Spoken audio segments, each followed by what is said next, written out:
Hello आणि नमस्कार. तुम्हा सगळ्यांचं सुवर्णाची जग या आपल्या मराठी यूट्यूब चॅनलमध्ये मनापासून खूप खूप हार्दिक स्वागत करत आहे. आज आपण बघतोय कंबरदुखी, गुडघेदुखी किंवा पाठदुखीवर रामबाण इलाज तो म्हणजेच मेथीचे लाडू आणि तेही अगदी एकदम पारंपरिक पद्धतीने. तर बघा मी तुम्हाला लाडू एक तोडून दाखवते. हे बघा किती मस्त लाडू झालेले आहेत आणि एकदम आपण परफेक्ट मेजरमेंट घेतलेलं आहे यामध्ये, त्यामुळे अजिबात यांना कडवटपणा नाही आहे. एकदम परफेक्ट झालेले आहेत, मऊसूत झालेले आहेत आणि लहानपासून मोठे कोणी खाऊ शकतात. तर जर तुम्हाला संपूर्ण रेसिपी बघायची असेल तर प्लीज व्हिडिओला शेवटपर्यंत नक्की बघा. चला तर मग रेसिपीला सुरुवात करूया. तर बघा सुरुवातीला मी 1 वाटी मेथी घेतलेली आहे आणि त्यांना व्यवस्थित आपल्याला बारीक फ्लेमवरती भाजून घ्यायचं आहे. 1-2 मिनटं आपल्याला मेथी भाजण्यासाठी लागतात, परंतु ही स्टेप गरजेची आहे. मेथी जर आपण सुरुवातीला भाजून घेतली तर आपले लाडू एकदम मस्त बनतात. आणि दुसरी गोष्ट म्हणजे काय, की मेथी व्यवस्थित वाटली जाते. तर बघा आता मेथी व्यवस्थित भाजून झालेल्या आहेत, तर यांना थंड करून घ्यायचं आहे पूर्णपणे आणि त्यानंतर आपल्याला काय करायचं आहे, वाटून घ्यायचं आहे. तर मेथी आपली एकदम परफेक्ट थंड झालेली आहे. आता आपण काय करूया, त्यांना मिक्सरच्या जारमध्ये काढून घेऊयात आणि वाटून घ्यायचं आहे. तर आपल्याला एकदम बारीक वाटून घ्यायचं आहे. जेवढं बारीक आपण वाटू शकतो तेवढे बारीक आपल्याला याला वाटून घ्यायचं आहे. जेणेकरून जेव्हा आपण लाडू बनवणार तर मेथीचे दाणे दाताखाली येतील नाही, म्हणूनसाठी याला बारीक वाटणं खूप गरजेचं आहे. तर बघा असं वाटून झालेलं आहे. आता वाटल्याच्या नंतर आपण काय करूया, त्याला व्यवस्थित चाळून घेऊयात चाळणीने. तर चाळणंसुद्धा खूप गरजेचं आहे, कारण जर आपण चाळलं नाही तर यामध्ये दाणे तसेच राहतील आणि मग लाडू मात्र आपले एकदम बिघडतील. त्यामुळे असं चाळून घ्यायचं आहे आणि उरलेलं जे मेथी आहे ती पुन्हा अशीच वाटून घ्यायची आहे. बघा आता ही उरलेली आहे ना, बारीक व्यवस्थित झाली नाही, तर याला परत मिक्सरमध्ये वाटून घ्यायचं आहे. अशाच प्रकारे आपल्याला काय करायचं, याची एकदम फाईन पावडर बनवून घ्यायची आहे. हे बघा अशा प्रकारे. तर मी पूर्ण व्यवस्थित वाटून घेतलेलं आहे. आता याला सुद्धा व्यवस्थित चाळून घेते.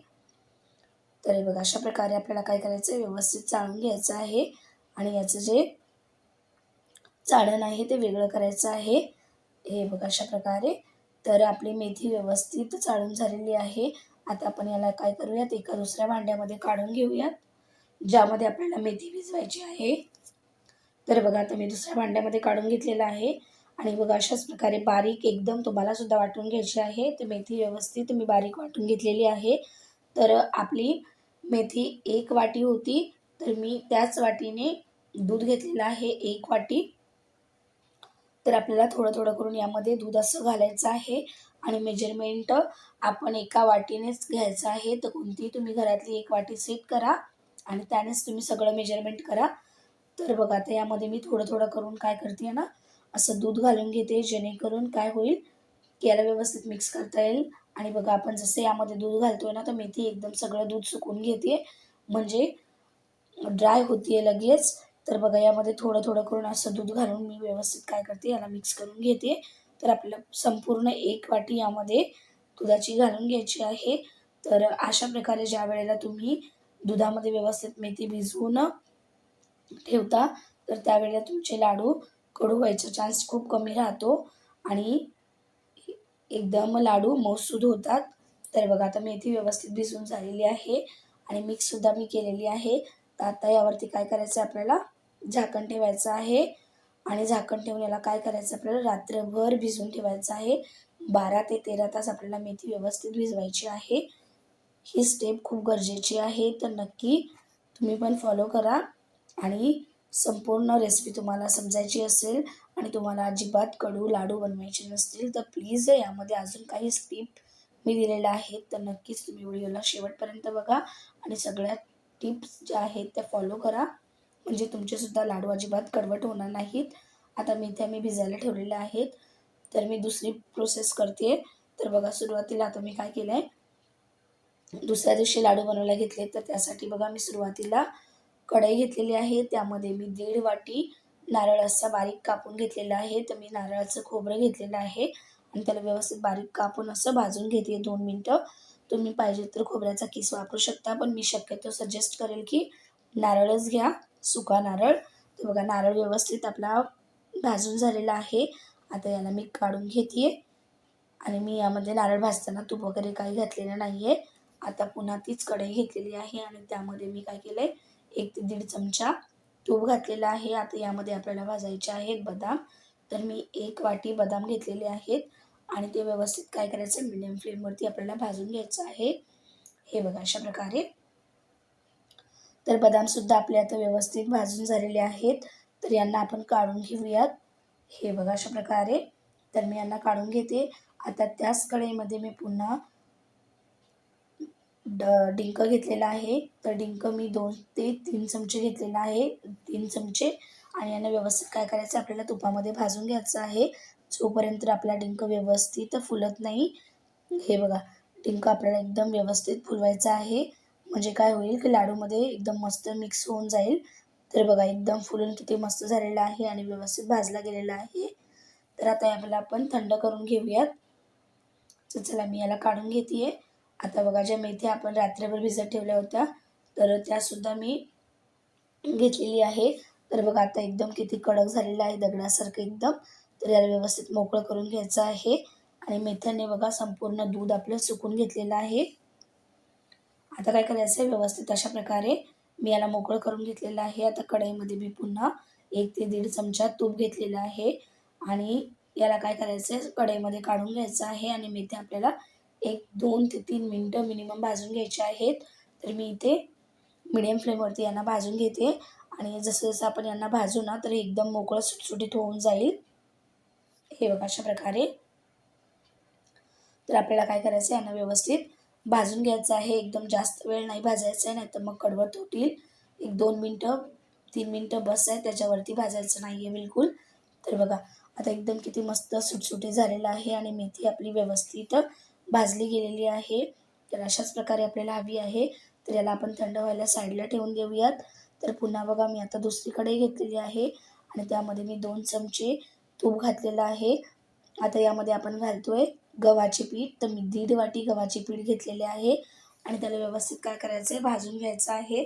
तर हे पीठ भाजताना आपल्याला अजिबात घाई करायची नाही आहे. एकदम मीडियम फ्लेमवरती भाजायचं आहे. हे बघा अशा प्रकारे. आणि भाजताना थोडं थोडं तूप घालायचं आहे. तर एकूण किती तूप लागलं हे मी तुम्हाला शेवटी सांगेन. तर हे बघा अशा प्रकारे थोडं थोडं तूप घालून आपल्याला काय करायचं आहे, व्यवस्थित मिक्स करून घ्यायचं आहे आणि सतत हलवत राहायचं आहे. अजिबात त्याला आपल्याला करपून द्यायचं नाही आहे. जसं आपण चण्याचं पीठ भाजतो ना लाडूंसाठी, तर तसंच आपल्याला व्यवस्थित भाजून घ्यायचं आहे थोडं थोडं तूप घालून. आणि हे जे लाडू आहेत ते कंबरदुखी, गुडघेदुखी सगळ्यावरती रामबाण इलाज आहे. तर लहानपासून मोठे सगळे खाऊ शकतात आणि अशा प्रकारे जर तुम्ही बनवाल तर ते अजिबात कडू होणार नाही. तर लहान मुलंसुद्धा खातील, एवढे चविष्ट लागतात आणि त्यांना कळणारसुद्धा नाही की कशाचे बनलेत. तर हे बघा, आता मी थोडं थोडं यामध्ये तूप घालून याला व्यवस्थित मिक्स करून घेतलेलं आहे. हे बघा अशा प्रकारे. आणि व्यवस्थित आपलं पीठ भाजत आलेलं आहे. हे बघा अशा प्रकारे. तर यामध्ये मी जवळजवळ 3 ते 4 चमचे पेक्षा जास्त तूप घातलेलं आहे. आता शेवटचं उरलेलं 1 ते 1.5 चमचा तूप आपण यामध्ये घालून घेतोय. म्हणजे जवळजवळ मला हे पूर्ण पीठ भाजण्यासाठी आणि सुरुवातीपासून ते आतापर्यंत जेवढी प्रोसेस केली त्यासाठी 1 वाटी तूप पूर्ण लागलेलं आहे. म्हणजे आपण 1 वाटी मेथीची घेतली होती आणि 1.5 वाटी आपण काय घेतलं आहे, याचं पीठ घेतलेलं आहे गव्हाचं. तर या सगळ्यासाठी मला 1 वाटी परफेक्ट तूप लागलेलं आहे. बघा आता आपलं पीठ एकदम मस्त भाजून झालेलं आहे आणि कलर बघा एकदम बदललेला आहे. तर यालासुद्धा थंड व्हायला ठेवून देऊयात. तर आपण आता पुढची प्रोसेस करूया. तर त्यासाठी आपण जो नारळ भाजून ठेवला होता सुरुवातीला, तो मी मिक्सरच्या जारमध्ये काढून घेते आणि त्याला व्यवस्थित बारीक वाटून घेते. जेवढं बारीक तुम्हाला वाटता येईल तेवढं वाटून घ्या. तर झाकण लावूयात आणि याला व्यवस्थित काय करूयात, बारीक करून घेऊयात.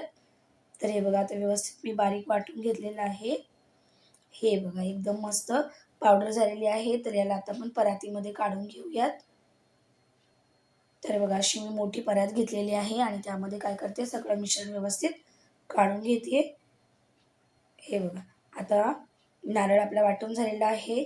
आता त्याच मिक्सरच्या जारमध्ये मी पुन्हा डिंक वाटून घेते. बघा, तर डिंक मी यामध्ये काढून घेतलेला आहे आणि डिंक वाटण्यासाठी जास्त वेळ नाही लागत. आणि यामध्ये आता मी घातलेत 1 चमचा काळी मिरी आणि आपल्याला हिरवी इलायची घालायची आहे. तर हिरवी इलायची घेतलेली आहे मी. तर इलायच्या मी इथे 10 ते 12 घेतलेल्या आहेत आणि त्यांना व्यवस्थित सोलून घेते आहे.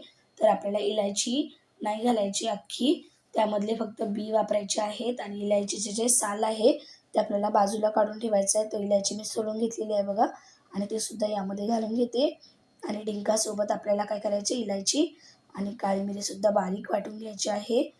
तर जेवढं बारीक आपण वाटू शकतो तेवढं वाटायचं आहे. तुम्हाला हवं तर तुम्ही इलायची किंवा काळी मिरी खलबत्त्यामध्ये सुद्धा कुटून घेतली तरी चालेल. तर बघा आता हे सगळं मिश्रण वाटून झालेलं आहे. तर याला मी पुन्हा परातीमध्ये काढून घेते. आता त्याच मिक्सरच्या जारमध्ये आपण वाटूयात बदाम. तर बदाम मी 1 वाटी घेतले होते.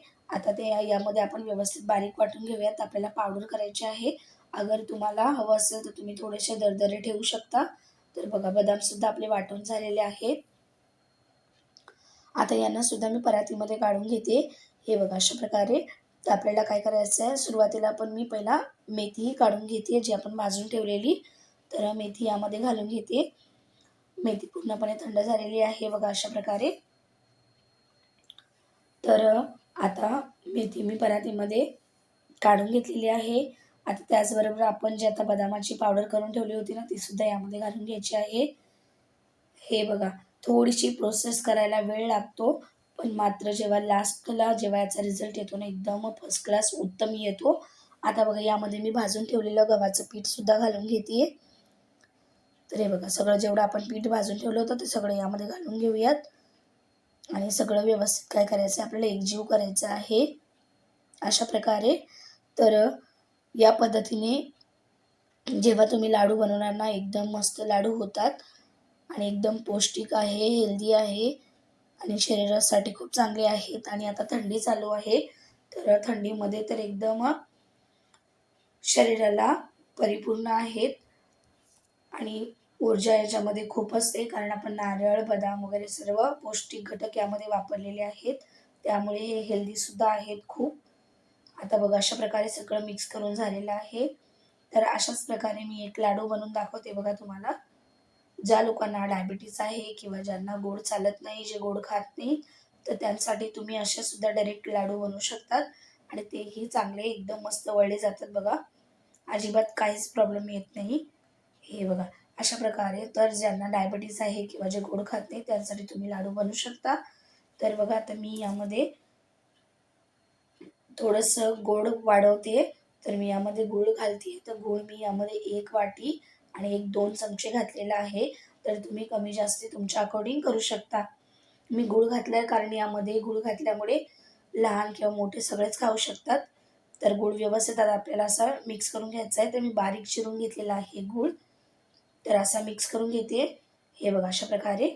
तर आपल्याला हाताने असं व्यवस्थित मिक्स करून घ्यायचं आहे, जेणेकरून यामध्ये व्यवस्थित मिक्स होईल. तर गूळ व्यवस्थित मिक्स झालेला आहे. आता मी असा लाडू बांधून घेते. तर बघा अशा प्रकारे आपल्याला लाडू बांधून घ्यायचा आहे. हे बघा आणि किती मस्त लाडू वळले जात आहेत ना. आता आपण यामध्ये पाक वापरलेला आहे गुळाचा किंवा साखरेचा, तरीसुद्धा एकदम मस्त वळले जातात बघा. अजिबात आपल्याला पाक वगैरे बनवायची काहीच गरज नाही आहे. तर एकदम मस्त असे आपले मेथीचे लाडू वळले जात आहेत आणि मेथीचे लाडू एकदम परफेक्टली तयार झालेला आहे बघा. अशाच प्रकारे आपण सगळे लाडू बनवून घ्यायचे आहेत. हे बघा किती परफेक्ट एकदम गोल गरगरीत लाडू बनून झालेला आहे. अशाच प्रकारे मी दुसरा सुद्धा तुम्हाला बनवून दाखवते. हे बघा. तर आपले एकदम मस्त असे लाडू तयार आहेत. जर तुम्हाला माझी रेसिपी आवडत असेल तर प्लीज व्हिडिओला लाईक करा, शेअर करा, कमेंट करा, सबस्क्राईब करा. अशाच सोप्या रेसिपी बघण्यासाठी वेळात वेळ काढून व्हिडिओ बघितल्याबद्दल तुमच्या मनापासून खूप खूप धन्यवाद. चला तर मग भेटूयात एका नवीन रेसिपीमध्ये. तोपर्यंत बाय. बघा एक लाडू मी तुम्हाला तोडून दाखवते. किती मस्त एकदम चविष्ट असा बनलेला आहे. तर नक्कीच ट्राय करा आणि सर्व टिप्स वगैरे फॉलो करा, म्हणजे तुमची जी रेसिपी आहे एकदम परफेक्ट बनेल. अजिबात लाडू तुमचे खराब होणार नाहीत, कडू होणार नाहीत. तर नक्कीच ट्राय करा. चला तर मग भेटूयात एका नवीन रेसिपीमध्ये. तोपर्यंत काळजी घ्या.